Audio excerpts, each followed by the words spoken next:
Bismillahirrahmanirrahim. Assalamualaikum warahmatullahi wabarakatuh. Salam sejahtera untuk kita semua.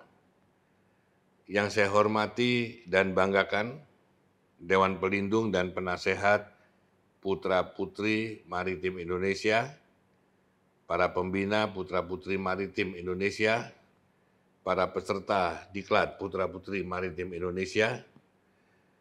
Pertama-tama, marilah kita panjatkan puji syukur kehadirat Allah Subhanahu wa Ta'ala, karena atas rahmat dan karunia-Nya kita masih diberi kesempatan untuk bertemu dalam keadaan sehat walafiat. Sholawat serta salam marilah kita haturkan kepada junjungan kita, Nabi besar Muhammad SAW beserta keluarga dan sahabatnya. Semoga kita mendapat syafaat beliau di hari hisab nanti.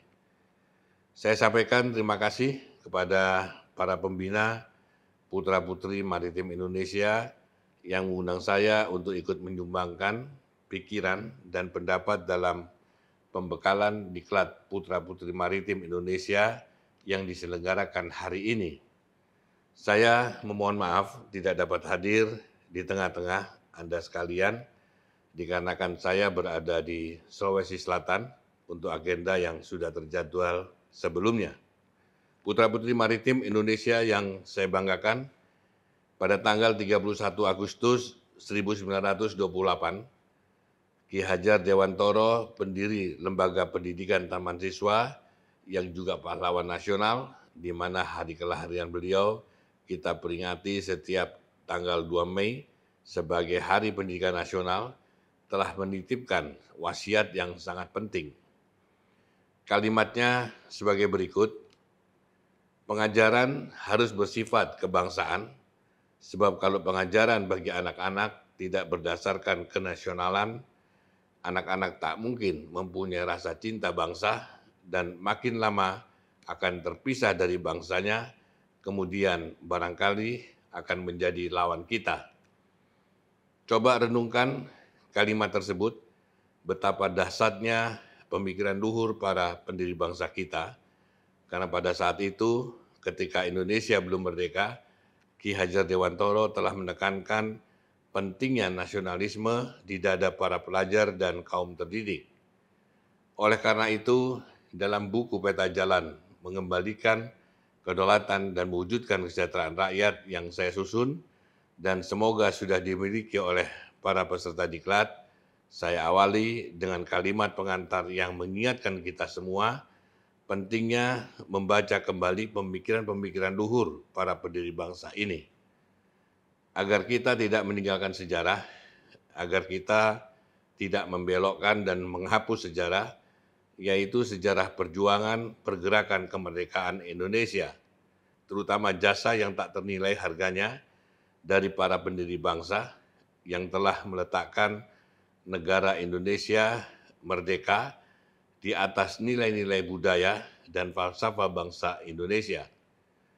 Karena kita harus waspada dan tidak abai terhadap perkembangan lingkungan strategis nasional, regional, dan global, agar kita sebagai bangsa tidak terlambat mengambil langkah.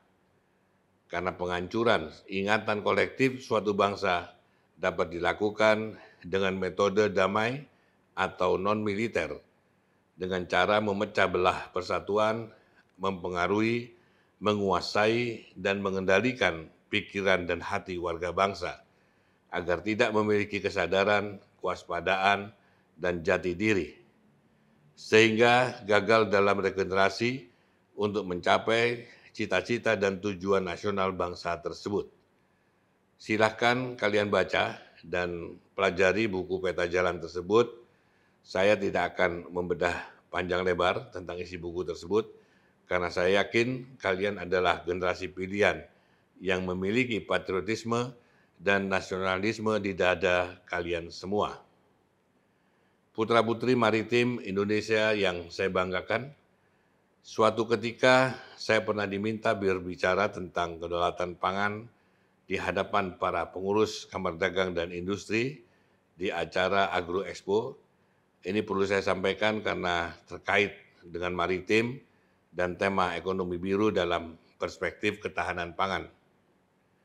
Karena isu tentang ketahanan dan kedaulatan pangan memang menjadi isu penting selain energi dan pemanasan global serta lingkungan, karena pangan bisa menjadi pemicu perang dan ketegangan kawasan di masa mendatang. Apalagi krisis pangan dunia diperkirakan terjadi menjelang tahun 2050 mendatang, di mana pada saat itu Indonesia juga mengalami ledakan jumlah penduduk usia produktif yang mencapai 70% populasi dari total penduduk di Indonesia. Bahkan Badan Pangan Dunia (FAO) meramalkan akan terjadi peningkatan kebutuhan pangan sebanyak 60% di tahun tersebut agar penduduk dunia tidak terpuruk dalam kemiskinan dan kelaparan. Saat itu saya katakan, bagaimana mungkin Indonesia membangun ketahanan pangan dengan paradigma yang tidak tepat atau bahkan dengan paradigma yang keliru. Pertama, Indonesia sebagai negara maritim seharusnya lebih banyak mengkonsumsi ikan, bukan daging sapi, karena populasi sapi yang lambat pasti tidak terkejar. Bila ratusan juta penduduk ini terpola mengkonsumsi daging, akibatnya kita harus selalu impor daging karena peternakan di dalam negeri tidak mencukupi. Celakanya, begitu terjadi wabah penyakit hewan ternak, negara ini masih harus melakukan impor vaksin karena lemahnya industri dasar farmasi kita. Itu artinya kita tidak mengamankan apa yang kita kembangbiakkan untuk kita makan dari ketergantungan komponen vital yang masih harus diimpor. Kedua, kita mengejar tingkat produksi beras nasional dengan menggunakan pupuk kimia dan pestisida sebagai jalan keluar. Bagi saya, kebijakan tersebut justru membelenggu kita, karena selain merusak lingkungan, juga ada komponen utama yang harus kita impor untuk menjaga produksi pangan, karena untuk memproduksi pupuk kimia dan pestisida sebagian komponennya masih harus kita impor. Dan fakta sampai hari ini, Indonesia masih menjadi importir pupuk kimia. Lebih dari itu, dampak pestisida dan pupuk kimia yang larut ke dalam tanah dan larut terbawa air ke muara hingga laut juga memperburuk kualitas tanah dan terumbu karang serta pencemaran pesisir, dan jelas berdampak terhadap sektor perikanan kita sehingga ikan semakin menjauh dari zona tangkapan nelayan kecil.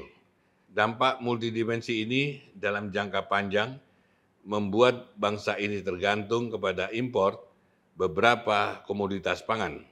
Inilah yang menguntungkan para pemburu rente dari impor, sehingga kondisi ini berlarut hingga hari ini. Ketiga, negara-negara di dunia sudah menerapkan bioteknologi agrikultural, tetapi Indonesia masih memperdebatkan apakah aman untuk dikonsumsi, padahal kita memiliki lembaga riset dan penelitian untuk itu. Amerika Serikat memiliki luas tanaman berbasis bioteknologi terbesar di dunia, yaitu 75 juta hektar untuk tanaman kapas, kedelai, dan jagung. Sementara Brasil menggunakan bioteknologi untuk tanaman kedelai dengan luas lebih dari 50 juta hektar. Begitu juga Argentina memiliki tanaman berbasis bioteknologi seluas 23 juta hektar, sedangkan di Asia, India tercatat menggunakan tanaman berbasis bioteknologi seluas 11,4 juta hektar.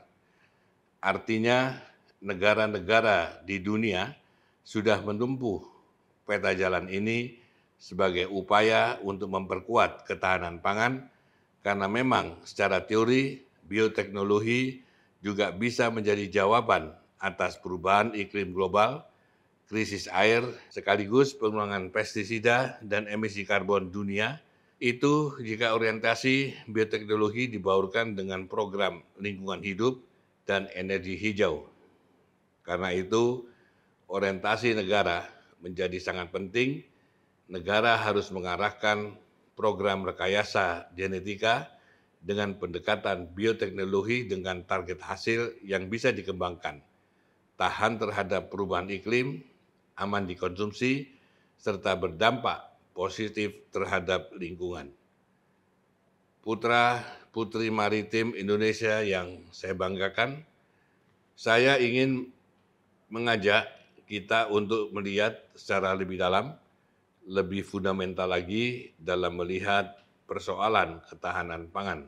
Konsepsi nilai-nilai luhur yang terdapat di Pancasila yang merupakan rumusan para pendiri bangsa sebenarnya sudah jelas, yaitu kita menanam apa yang bisa tumbuh dan kita memakan apa yang tumbuh di sini.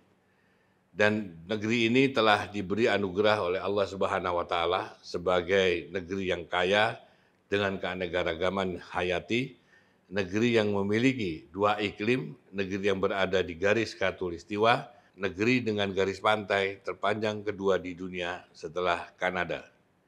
Sehingga seperti lirik lagu Kus Plus yang dikatakan bukan lautan hanya kolam susu, ikan dan udang menghampiri dirimu, tongkat kayu dan batu jadi tanaman, itulah kondisi yang seharusnya.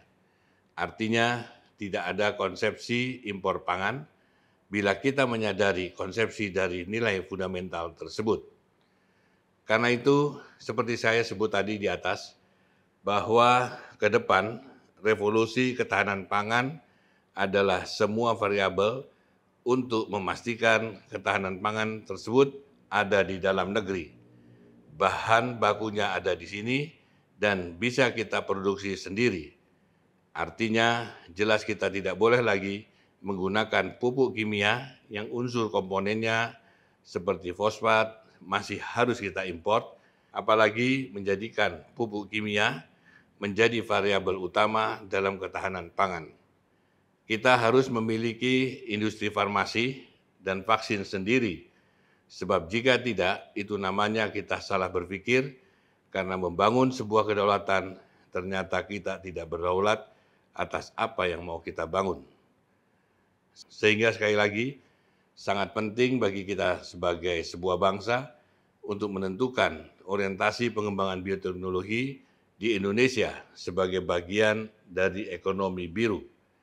Karena Indonesia masa depan harus menjadi harapan hidup penduduk dunia, karena Indonesia akan menyediakan oksigen melalui kekayaan hutan dan menjadi lumbung pangan dunia melalui kesuburan dan keunggulan komparatif alamnya. Kiranya itu yang dapat saya sampaikan. Atas perhatian Anda semua, peserta Diklat Putra-Putri Maritim Indonesia, saya ucapkan terima kasih. Wabillahi taufiq wal hidayah. Wassalamualaikum warahmatullahi wabarakatuh.